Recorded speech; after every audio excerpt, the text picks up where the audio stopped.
Hello friends, आप सभी का स्वागत है एक बार फिर से। और आज जो दृश्य आप लोग देख रहे हैं, ये पौड़ी गढ़वाल के विकासखंड कलजी खाल में हर साल होने वाला खैरालिंग महादेव का मेला है, जो कि हर साल जून में 6 से 7 जून को मनाते हैं सभी लोग। और इसे मुंडेश्वर महादेव का मेला भी कहा जाता है। अब देखिए, मुंडेश्वर मैं कहूँ तो मुंडेश्वर किस वजह से कहा जाता है, क्योंकि जिस पर्वत की चोटी पर ये मंदिर स्थित है, वो पर्वत की चोटी का आकार मुंड के समान है, तो इसलिए इसे मुंडेश्वर भी कहा जाता है। और इस मंदिर का इतिहास काफ़ी पुराना है दोस्तों। मैं आपको बताऊं, 1795 में इस मंदिर की स्थापना की गई थी। और पौड़ी मेन सिटी से लगभग 37 किलोमीटर के डिस्टेंस पर ये जगह है। इसमें कलजी खाल विकासखंड की विभिन्न पट्टियों से जो प्रवासी और जो लोग उत्तराखंड में रह रहे हैं, विभिन्न पट्टियों से हर साल इस मेले में भाग लेते हैं। और इसमें ये कहा गया, देखिए मैं आपको बताता हूँ, इस मंदिर का जो इतिहास है वो तो खैर बहुत ही अपने आप में एक विशेष है। मैं आपको बताता हूँ। तो पहले क्या होता था, यहाँ पर पशु बलि भी होती थी।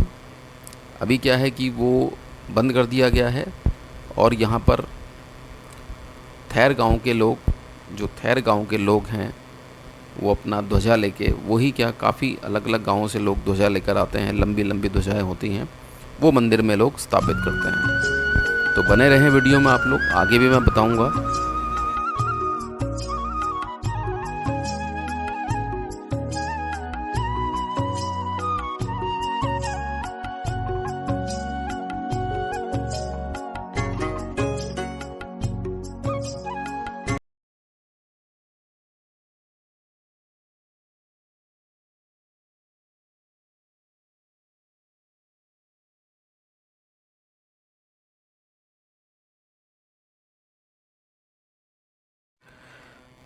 दोस्तों, वैसे एक चीज़ तो है, हम जब कभी उत्तराखंड देवभूमि का इतिहास खंगालने की कोशिश करते हैं, तो वैसे अंततः हमें शून्य ही मिलता है, क्योंकि हमारे पास किसी चीज़ को सिद्ध करने का ना तो कोई प्रमाण है, ना कोई ताम्रपत्र है, और ना कभी किसी इतिहास के पन्नों में ये कहीं लिखा गया है।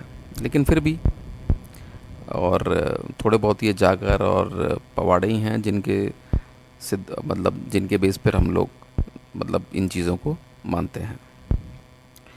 तो मैं कुछ और जानकारी आपके साथ थोड़ा सा शेयर करना चाह रहा था कि जहाँ पर ये मंदिर स्थित है, वहाँ पर 3 पर्वत श्रृंखलाएं आकर मिलती हैं, और जो कि घोड़े की पीठ की तरह हैं। और जिस जगह ये तीनों पर्वत श्रृंखलाएं आकर मिलती हैं, उसकी आकृति थोड़ा सिर की तरह है, मतलब मुंड के प्रकार की आकृति है। तो इसीलिए इन्हें मुंडन डांडा भी कहा जाता है, और इसी के आधार पर इनका नाम मुंडेश्वर पड़ा।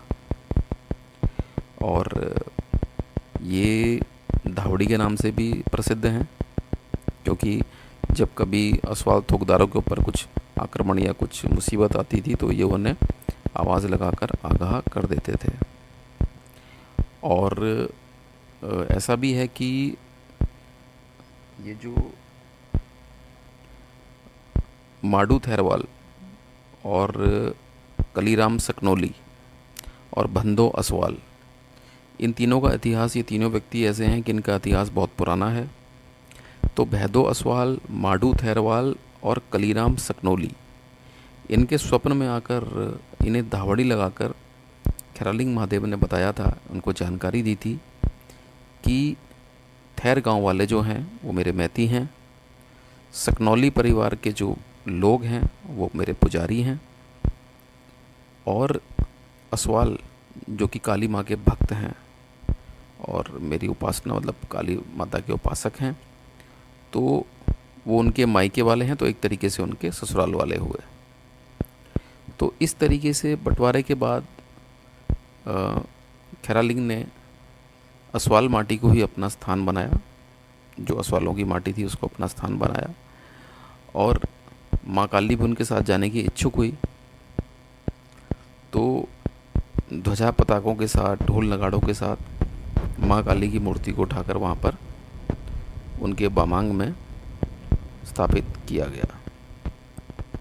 तो ये एक छोटा सा इतिहास है खेरालिंग महादेव का। तो इसीलिए उस दिन थैर गांव वाले बढ़ चढ़ कर इसमें हिस्सा लेते हैं, और जो सकनौली परिवार के हैं वो इनके पुजारी हैं, और असवालों की काली माँ है क्योंकि काली माता के पुजारी हैं, असवाल उपासक हैं। तो ये एक छोटा सा इतिहास है। इसका इतिहास देखिए, बताने पे आए तो बहुत ही, और इतना समय नहीं है कि इतना बड़ा इतिहास मैं आप लोगों के समक्ष में बता पाऊँ या कह पाऊँ।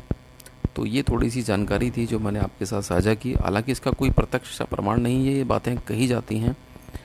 तो इन्हीं बातों के आधार पर कुछ चीज़ें मैंने कहीं से ली, कुछ जानकारी जुटाई और आपसे साझा की। तो हर वर्ष यहाँ पे 6 से 7 जून को मेला आयोजित होता है। बहुत ही भव्य मेले का आयोजन होता है, ढोल नगाड़ों के साथ, ध्वजा के साथ, और 2 दिन पूर्व ही मेले की तैयारी शुरू हो जाती है। जगह जगह से वासी, हमारे उत्तराखंड प्रवासी और अलग अलग पट्टियों से लोग यहाँ पर आते हैं। और एक एक ध्वजा की जो लंबाई अगर मैं आपसे बताऊँ तो 60 से 80 फुट के लंबे लंबे ध्वजा होते हैं, जो ये देखिए लोगों ने उठा रखे हैं, और ये ध्वजा मंदिर में स्थापित किया जाता है। ये बांस के होते हैं, और फिर ये ध्वजा जो है मंदिर में स्थापित किया जाता है। मंदिर बड़ा ही रमणीक स्थल पर है। चारों तरफ से अगर आप देखें तो हिमशिखर दिखते हैं, और ये देवियाँ नाच रही हैं यहाँ पर। इन तो देवी देवताओं का स्थान है, देवभूमि है, तो ये चीज़ें स्वाभाविक हैं। तो मैं आप लोगों से सभी से मतलब आग्रह करूँगा कि जब भी समय मिले तो 6 व 7 जून को ध्यान रखें और खेरालिंग महादेव के मेले में आएँ, भगवान महादेव का आशीर्वाद लें, व मेले का आनंद उठाएं। तो दोस्तों, यही थी जानकारी जो मैं आप लोगों के साथ साझा करना चाह रहा था। तो वीडियो में बने रहें, कुछ अगर और भी रहेगा तो मैं आप लोगों के समक्ष फिर रखूँगा। तो प्लीज़ वीडियो में बने रहें।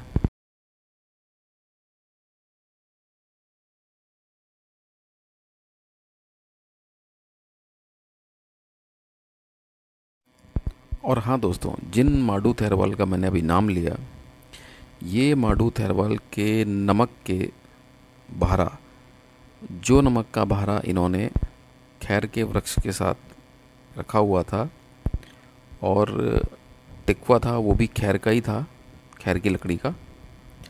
और उस नमक के भारे से जब लिंग को निकाला गया, तो मतलब लिंग को बड़ी मुश्किल से ही निकाला गया। तो पहाड़ में मुसीबत को गढ़वाली भाषा में खैरी कहा जाता है।